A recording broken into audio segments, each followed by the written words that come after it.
The fact that they voted on it early in the morning was really a function of everybody wanted to go home. It had been a pretty long couple of weeks, I think, for the legislature. That was Governor J.B. Pritzker responding to my question yesterday about people are sleep deprived at that time of the day. They don't make the best decisions. Why is it responsible to pass a $53 billion spending plan at 4:30 in the morning? We'll hear more of his response to that question. Back at it, it's Bishop on Air. Thanks for hanging out. I'm Greg Bishop. Full-time, I cover state government for the Center Square, Illinois. Go check out thecentersquare.com.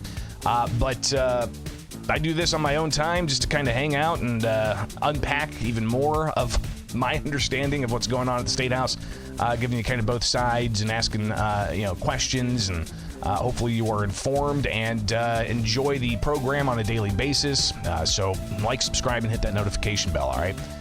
Okay, so we had, of course, the early morning budget approved by the State House, and that was a $53 billion plan, increases taxes by $750 million. I've seen others report $1 billion. Either way, there are tax increases and getting extra tax revenue by way of, say, a tiered tax on sports betting companies. The more they make, the more tax they'll have to pay.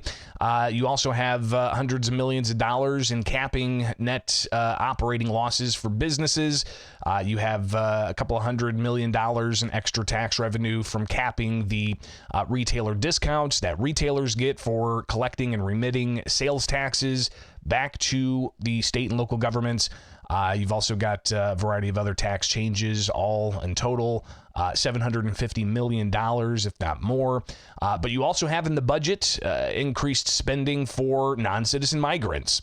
Again, the reporting ranges from just what is for non-citizen health care, which is $600+ million, to the 180, I think, 7 or is it $182 million that the governor put into the budget for direct services to non-citizen migrants. And that could be housing, food, and even legal assistance in getting certain types of permits or helping with their asylum process.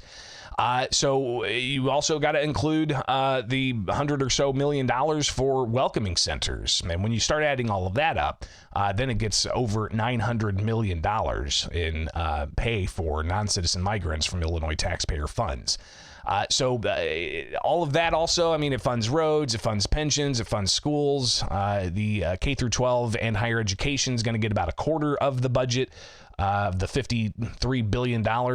Then you've got pensions, which is going to be $10+ billion.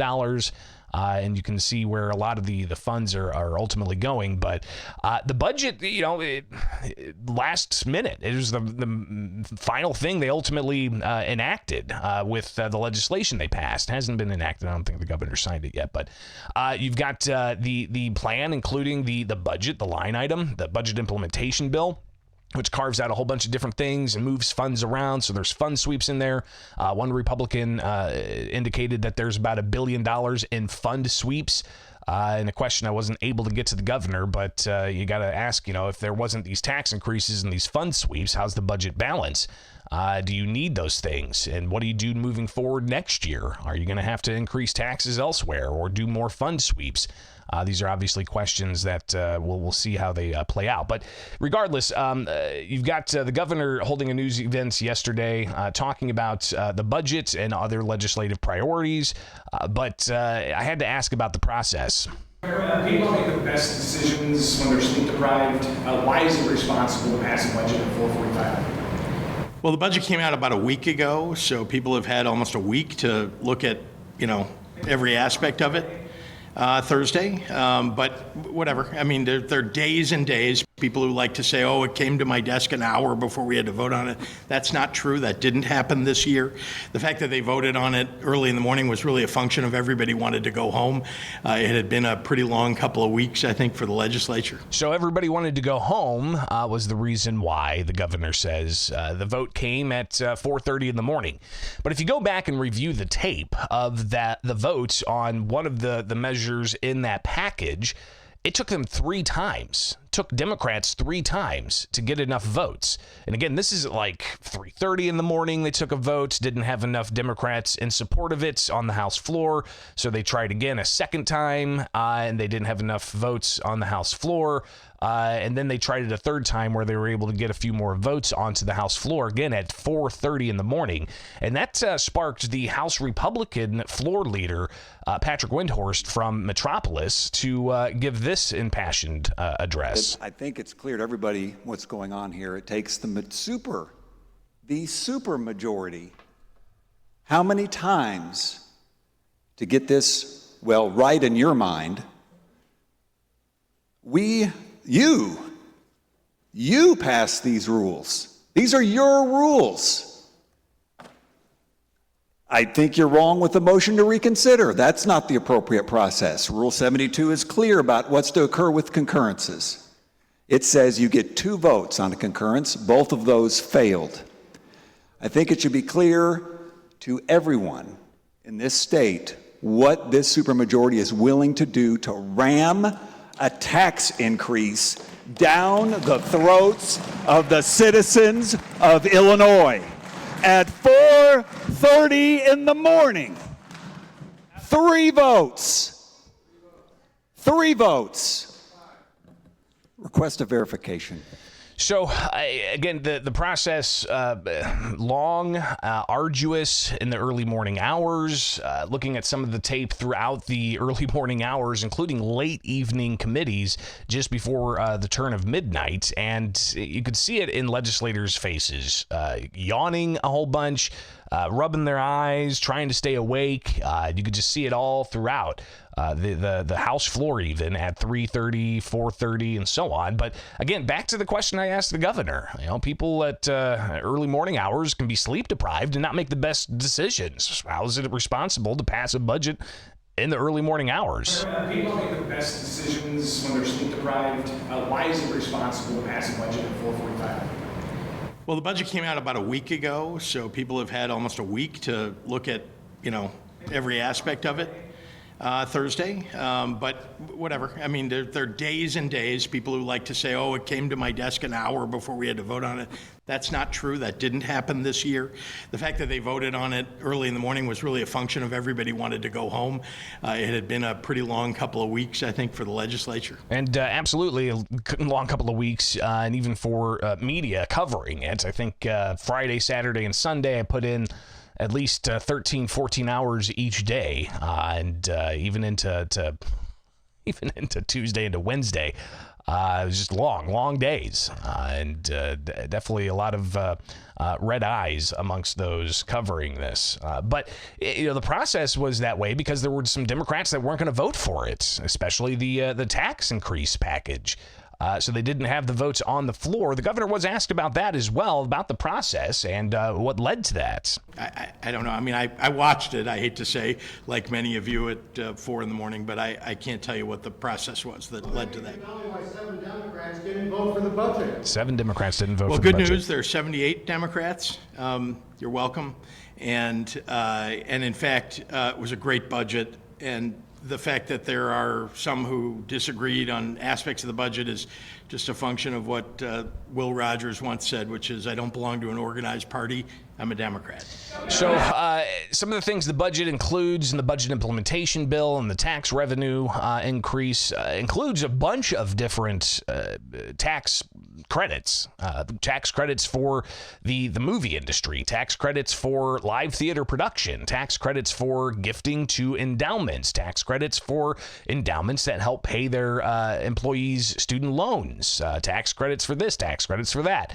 A lot of different tax credits in this package, but State Representative Dan Calkins, he noted that there's a major tax credit that was not included, and that was the Invest in Kids school choice scholarship tax credits. But we are not doing the one thing that we should be doing, and that's ensuring that our children who are in underperforming schools have an opportunity to get a scholarship to a school that will better prepare them for the future. We have missed an opportunity again. This bill is patently flawed. And I would hope that we would reject this bill and come back in the fall and try to figure out how we can do the right thing. So, again, no Invest in Kids school choice scholarship. And that was a 2017 measure under former Governor Bruce Rauner that really what it did was it allowed for private donors to give to school granting organizations, and in their gift, they would get a 75% Illinois income tax credit. There are tens of thousands of families that met certain income thresholds to be able to tap into the Invest in Kids school choice scholarship program and get their kids out of underperforming schools into a private school of the family's choice. Helped out tens of thousands of families, but the program expired at the end of last year, mainly because teachers' unions were adamantly opposed to it and said that it should be allowed to sunset. And the legislature did not take it up last year, and there were rumblings that they could bring it up during fall veto session. Last year, they didn't.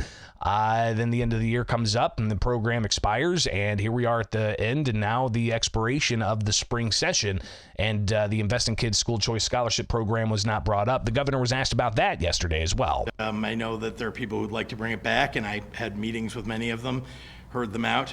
This is something the legislature decided to do, and I think there's a real need to make sure that we're focusing on funding public schools properly.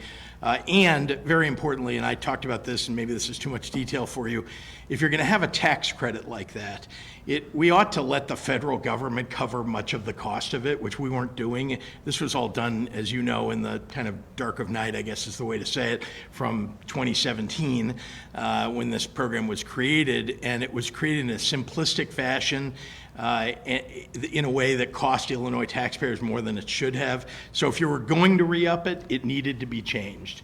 And anyway, they decided not to, and the change never took place either. So the Invest in Kids school choice scholarship program, could it come back up in the fall? I guess we'll see, but as of right now, that has not advanced. A couple of things I want to address in the live chat this morning. People are noting that the legislature gave themselves a pay increase. And I do want to address that. Obviously, yeah, there is something baked into the annual spending plan of I believe it's a COLA, a cost of living increase. That legislature automatically gives themselves baked into the budget every year. Now, they could have gone back in there and changed that aspect of it, but it's always a point of contention every year. Sometimes it makes headlines, other times it doesn't, but I think the headline here was, in the dead of night, they passed the most expensive state budget in state history, $53+ billion of spending. And then when you include the federal tax money that comes in, it's even more. It's like $125 billion with a B dollars. So there you go. How the budget comes together, right? We're watching the sausage made. And by the way, the legislature passed 425 bills, I believe. 465 measures they passed this spring. And we'll see and unpack all the stuff they did, from the medical debt relief that they approved to sweeping election law changes to a bonding authority, increasing spending even more and putting the state into debt. This is what bonds are. They put out debt and they say, hey, buy this debt, we'll pay it back at interest. So that's all of the taxpayer cost as well. So tons more to track, especially as the legislature queues up 465 measures to send to the governor's desk. It's going to be a long summer. All right, so we'll be covering all of that and more. Like, subscribe, hit that notification bell, and join me each and every weekday morning with Bishop on Air.